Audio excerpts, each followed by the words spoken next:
হরে কৃষ্ণ। আপনারা দর্শন করলেন ভগবানকে। এই মঙ্গলারতির দর্শন খুব গুরুত্বপূর্ণ। আর আজকে একাদশী দিন, তো একাদশী যারা পালন করেছেন বা করবেন অবশ্যই সব করা উচিত।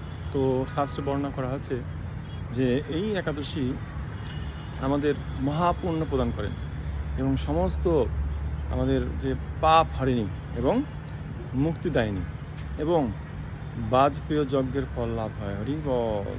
তো এই জন্য এই একাদশী খুব গুরুত্বপূর্ণ। আমি 4 দিয়ে দিচ্ছি।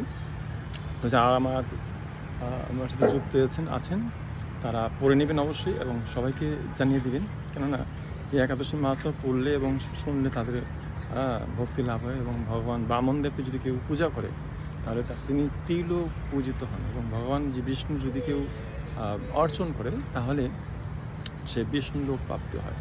তো এই একাদশীর নাম হচ্ছে পার্শ্ব একাদশী এবং পরিবর্তনীয়। ভগবান এক পাশ থেকে আরেক পাশ হন। এর মাহাত্ম্য বর্ণনা করা আছে, সবাই করবেন এবং অবশ্যই চ্যানেলটিকে সাবস্ক্রাইব করে এবং ফেসবুকে ফলো করে আপনারা শেয়ার করে দেবেন। হরে কৃষ্ণ। ধন্যবাদ সবাইকে।